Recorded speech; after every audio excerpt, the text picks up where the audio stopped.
काशीपुर में डिप्लोमा इंजीनियरों ने अपनी 27 सूत्री मांगों को लेकर अनिश्चितकालीन हड़ताल शुरू कर दी है। सिंचाई विभाग स्थित संघ भवन में उत्तराखंड डिप्लोमा इंजीनियर्स संघ के बैनर तले विभिन्न विभागों के इंजीनियर एकजुट हुए और पूर्ण कार्य बहिष्कार का ऐलान कर दिया।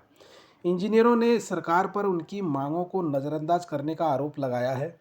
उनका कहना है कि जहां कर्मचारियों को सुविधाएं और वेतन वृद्धि मिलनी चाहिए, वहीं कटौती की बात की जा रही है, जिससे उनमें भारी नाराज़गी है।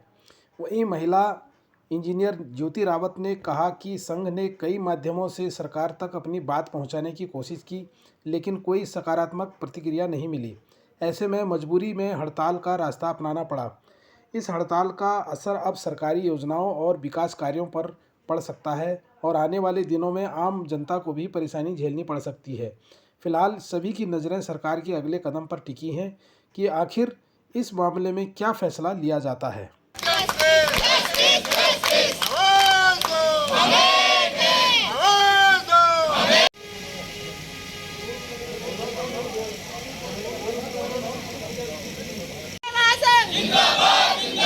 अखिल भारतीय डिप्लोमा इंजीनियर महासंघ जिंदाबाद जिंदाबाद। अखिल भारतीय डिप्लोमा इंजीनियर महासंघ जिंदाबाद जिंदाबाद। होश में आओ, होश में आओ, होश में आओ। उत्तराखंड शासन होश में आओ, होश में आओ, होश में आओ। तानाशाही नहीं चलेगी, नहीं चलेगी, नहीं चलेगी। उत्तराखंड शासन होश में आओ।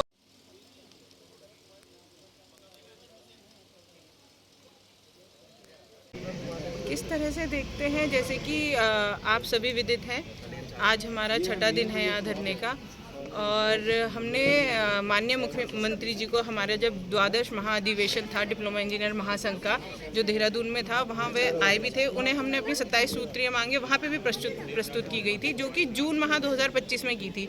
उसके बाद आज तक 2026 में आज हम खड़े हैं, अभी तक वो मांगे पूरी नहीं की गई। उस वक्त हमें आश्वासन दे के बोला कि हम इस पे कार्य करेंगे, बट वो सारी जो भी हमारी मांगे थी, जो हमारा हक था, वो ठंडे बस्ते में वहाँ शासन में पड़ी हुई हैं, उस पर कोई कार्रवाई नहीं हुई। इसलिए हमारे प्रांत ने हमें आदेश किया कि पहले हम जनपदवार धरना करेंगे, चरणबद्ध। पहले हमारा प्रथम चरण का धरना हुआ, आज हम द्वितीय चरण के धरने पे और आज हम छठे दिन में यहाँ पे। इसलिए सरकार की जो हठधर्मिता है, जो वो हमारे जो कनिष्ठ अभियंता, अपर सहायक अभियंता और जो भी हमारे इंजीनियर संवर्ग के जितने भी अभियंता हैं, उनकी जो इम्पोर्टेंस है उनको नहीं समझ रहे हैं, उसके खिलाफ हम लोग यहाँ पे बैठे हुए हैं और अपने हक के लिए बैठे हुए हैं यहाँ पे। जैसा कि मैडम ने बताया कि हम अपने छठे दिन में आज अपने यहाँ धरना कर रहे हैं और हमें इससे पहले हमें 15 दिन का समय मांगा गया था शासन के द्वारा, लेकिन हमने कहा कि जब तक हमारी मांगे पूरी नहीं होगी हम हड़ताल पर बैठे रहेंगे और लगातार धरने पर बैठ के हम जब तक हमारी सारी मांगे पूरी नहीं हो जाती हैं तब तक हम धरने पर लगातार बैठे रहेंगे। और 2 तारीख को एक बैठक प्रस्तावित है जिसमें कुछ निर्णय लिए जाने की संभावना है, तो हम उसी का वेट कर रहे हैं और तब तक हम धरने में बैठे रहेंगे और सभी कार्यों का बहिष्कार हम अपने स्तर से सभी इंजीनियर मिलकर करते रहेंगे। देखिए, आंदोलन इस राज्य की जो है ना वो पृष्ठभूमि बन गया है। इस राज्य में कोई भी मांग तब तक पूरी नहीं होती है, चाहे वो जनता की हो चाहे सरकारी कर्मचारी हो, जब तक वो धरना प्रदर्शन पर नहीं उतर जाते। और ये डिप्लोमा इंजीनियर्स महासंघ की जो हड़ताल चल रही है हम लोगों की, इसमें अब तारीख पर तारीख देने से काम नहीं चलेगा। सरकार को ये सोचना चाहिए कि अगर हमने विकसित भारत बनाना है तो विकसित उत्तराखंड बनाना है, उत्तराखंड बनाना है, तो इसके लिए जो ये ऊर्जा है डिप्लोमा इंजीनियर्स की, इसका सकारात्मक उपयोग होना चाहिए। और हमारी जो समस्याएं हैं, 27 सूत्रीय जो मांग पत्र है, उसके संबंध में मैं अपने राज्य के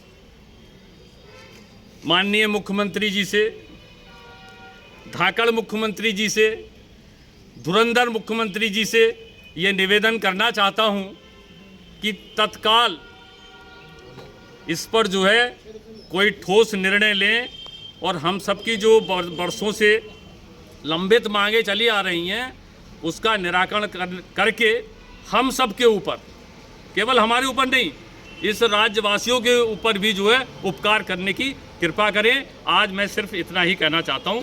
धन्यवाद। जय हिंद, जय उत्तराखंड। सर, एक चीज़ और है कि जिस तरीके से आपकी मांगे हैं, इसमें अगर बात करें तो टॉप प्रायोरिटी पे कौन सी मांग है आपकी? देखिए, एक 10, 16, 26 की मांग है और ये मांग हमारी ही नहीं है, 10, 16 और 26 वर्ष में जो सरकारी कर्मचारी सेवारत हैं उनको प्रमोशन दिया जाए, ये मांग है। हमारी ओल्ड पेंशन स्कीम की मांग है, क्योंकि हमारे जो कर्मचारी हैं वो पेंशन और इसको लेके 10, 16, 26 को लेके बहुत दुविधा में हैं। इस पर ठोस निर्णय होना चाहिए।